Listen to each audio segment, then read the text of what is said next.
Ever stared at, a blank application form, feeling the weight of a huge decision? Oh, yeah. That pressure is real. Or maybe found your career path taking these twists and turns you just never saw coming, even when you thought you had a clear passion. Happens all the time. Well, today, we're doing a deep dive into exactly that kind of situation. We're looking at the really compelling journey of a macroeconomist. Let's call him Jay. Okay. His story, shared in an interview by Chelsea Gong, gives us some fascinating insights, I think, into career choices, overcoming hurdles, and how you adapt when pursuing what interests you. And our goal here, for you listening, is pretty straightforward. We want to pull out the key lessons from Jay's experience. Right. It's not just about what he did, but really understanding why his approach worked, how he dealt with passion, skill gaps, career changes. It offers some really valuable takeaways for anyone figuring out their own path. Yeah, it's about building that fulfilling professional life, not just finding any job. Exactly, the architecture of it, you could say. So, okay, with that mission set, let's start by meeting Jay. Let's understand his world. He's a macroeconomic researcher, works for a big asset management company. So high-stakes environment. Definitely. And it's not just skimming headlines, It's a seriously analytical role. Right. Jay's work means diving deep into global macroeconomic performance, tracking all these intricate economic policy shifts. Like central bank moves, government debt trends, that kind of thing. Precisely. And constantly monitoring complex market dynamics.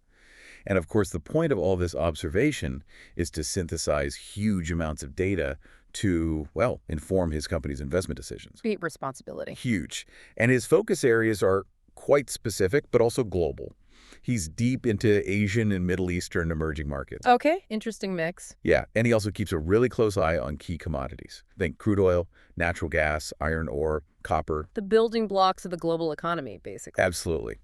Now, when any of these areas become a market hot topic, things get intense for Jay. The interview mentioned he could be working really late, maybe 11 p.m., even midnight, weekends too. Wow. But then, when his areas are quieter, he gets more of a standard 9-to-5 rhythm, finds time for personal stuff like qigong, meditation, reading. So it ebbs and flows with the market, demanding, but flexible in a way. Exactly. And there's a great example of that intensity. Remember the Russian invasion of Ukraine? Of course. Huge impact on energy markets. Right. Well, that triggered massive swings in crude oil prices. Jay was right in the thick of it. Intense, late-night analysis, trying to figure out the impact of the war, the sanctions. Well, in real time. In real time.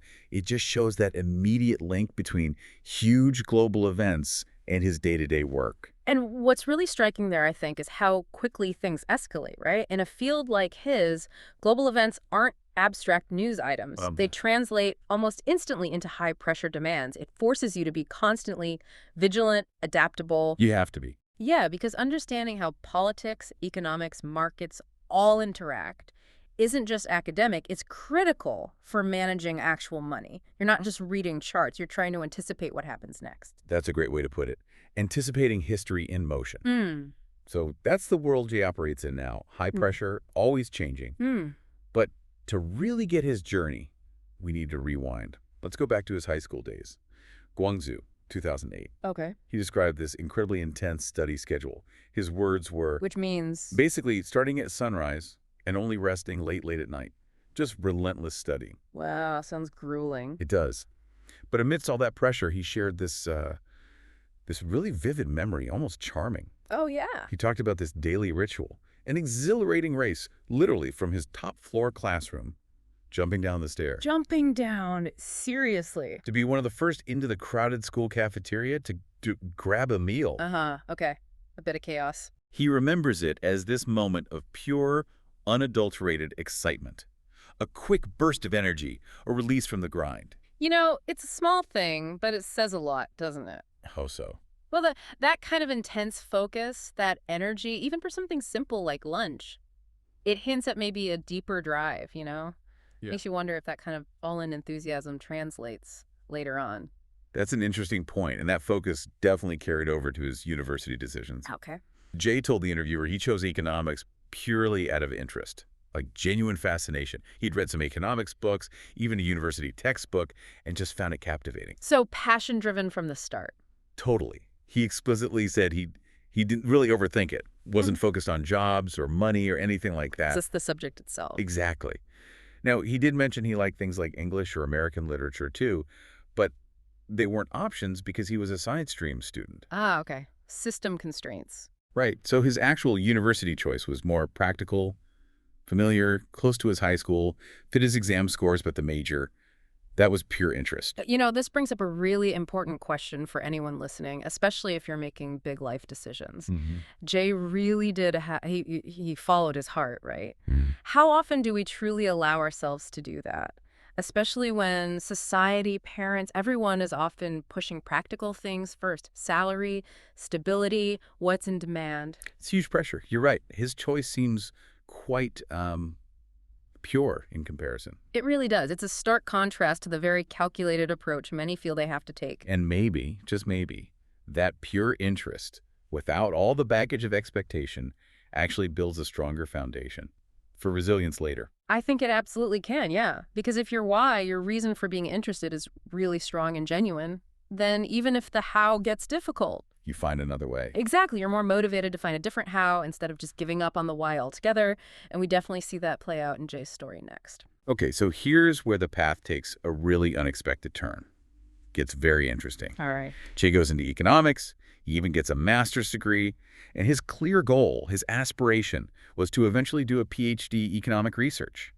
That was the plan. The academic route makes sense, given his passion. But then he hit a wall. He discovered pretty quickly that deep academic study in economics, especially at the PhD level, requires incredibly high-level math skills. And he was very upfront about this. Math was his weakest subject back in high school, the one he struggled with most. Wow. Talk about a curveball. So his passion led him right into his biggest academic weakness. Exactly.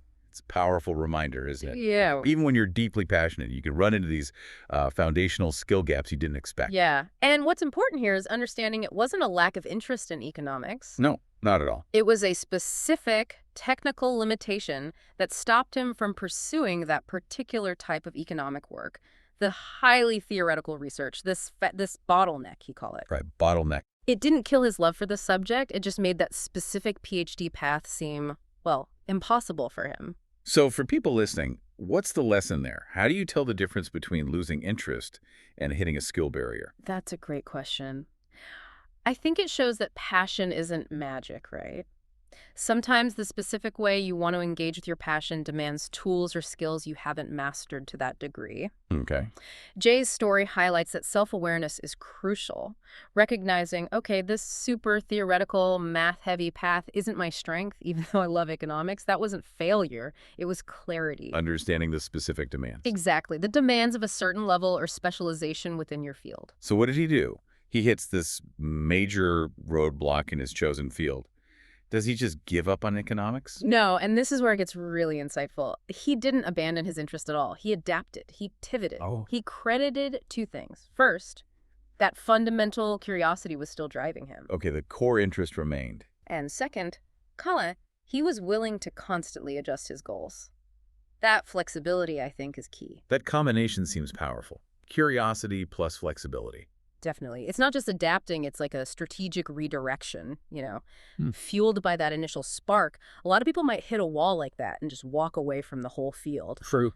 Jay saw it differently. He saw it as, okay, this door is closed, let me find another door into the same building, essentially. I like that analogy. Yeah. So what was the other door? He described this shift. When the super theoretical research wasn't viable because of the math, he started exploring other ways economics is used. Right. And he found a fantastic fit in financial markets, in asset management. Where his current role is. Exactly. In that world, an economics background is hugely valuable. You need it for researching macro trends, monetary policy, interest rates, all the stuff he was interested in. But the application is different. Precisely. It's much more application-oriented. Using economic knowledge to guide investment decisions, trading strategies. It's not about proving new economic theorems from scratch. Got it. Still using the knowledge, but in a different way. And critically, he pointed out that this applied work, while still demanding and using economic theory, required AP's math skills. Relatively slightly lower math ability. Right. Lower than the PhD theoretical research track anyway. And that made all the difference. He found, in his words, tuga, a suitable direction for his effort. A path where he could apply his strengths. Yes. And crucially, he mentioned this led to some returns, some positive feedback, some success, and that kept him going. It stopped him from losing motivation. That makes sense. Success breeds motivation. Absolutely. It really sounds like he found that sweet spot, didn't he? Where his passion met his practical abilities. It really does. So for our listeners, thinking about perseverance when you face a skill gap, what's the takeaway? I think the big takeaway is that real, genuine passion. It's not brittle, it's adaptable. Jay didn't lose his drive, his momentum just because he hit that math wall. Instead, he got creative. He redefined his path. Yeah. It proves that sometimes changing your method of engagement rather than giving up the core interest is the absolute key to staying fulfilled. It's about finding new ways to connect with what you love, turning roadblocks into detours, not dead ends. Strategic redirections, as you said earlier. Exactly. So fast forward to today. How does Jay feel about his journey now? Well, he seems pretty content, actually. Yeah, the interview conveyed that. He said he feels quite satisfied. Satisfied to have always stayed in economics, his chosen field. He used the term solcha, right? Professionally trained. He did. And he's working in an area that genuinely interests him. He really seems to believe that the choices he made, even the tough ones, were the right ones for him. And you get the sense that satisfaction wasn't just handed to him, right? It was earned through that adaptation. It makes you think, doesn't it?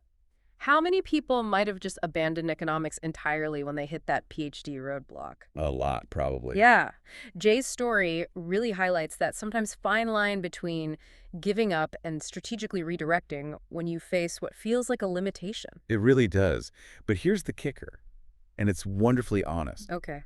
If he did have a time machine, if he could go back and talk to his high school self. The classic question, what would he say? His advice would be instant and crystal clear. Study math well. Haha, I love it. Right. Yeah. He reflected that his method for studying math in high school, mostly just watching other people solve problems, was really ineffective for him. Passive learning doesn't always stick. Exactly. His advice to young JJ. Do more exercises. Solve more problems. Solve them with your own hands. Get your hands dirty. Precisely. Build that real, practical, on-the-spot problem-solving ability. It's not enough just to watch. You have to do it. That is such powerful, practical advice. And it resonates way beyond just math, doesn't it? Absolutely. It raises that question for all of us, really, no matter where we are in our careers or lives. What foundational skills, maybe ones we overlooked or didn't value enough back then, might be the key to unlocking the next level for us? Good question. And maybe more importantly, how can we genuinely practice them, like Jake suggests? Actively engage, not just passively observe, to build that real capability. Yeah. It's a call for some honest self-assessment, I think. It really is. Thinking about what tools you actually need, not just what you want to achieve, and then figuring out how to actively build them. Exactly. That wish I had moment isn't just regret. It's actually a blueprint for how we can be proactive now. For anyone listening, build the bedrock for your ambitions. Jay's story really is quite something when you lay it all out. Yeah. From that pure initial spark of interest in high school economics, through hitting that unexpected math wall that changed his academic path. To then strategically pivoting, adjusting his goals, and finding real satisfaction in a more applied part of the field. It's packed with lessons. It really is. Yeah. His journey just illustrates so beautifully that career paths are rarely straight lines, are they? Almost never. And often the most rewarding routes are found through that kind of adaptation. It's that mix, that interplay of passion, self-awareness, knowing your strengths and weaknesses. The courage to face limitations. Exactly. And the wisdom to pivot without just ditching your core interest. It shows that evolving with your challenges can lead to really profound satisfaction. A powerful message. So maybe a final thought for everyone listening to mull over, based on Jay's experience. Okay. As you think about your own journey, your own goals, what bottlenecks might you be facing now, or maybe see coming up on the horizon? And instead of just pushing harder against the wall or giving up, how could you maybe creatively adjust your approach? Could redefining how you engage or exploring a different application of your skills, or maybe proactively building that one foundational skill, could that unlock completely new, fulfilling paths you haven't even thought of yet? It's a great question. Moving sideways to move forwards, perhaps. Exactly. It's an invitation to think about strategic self-reinvention,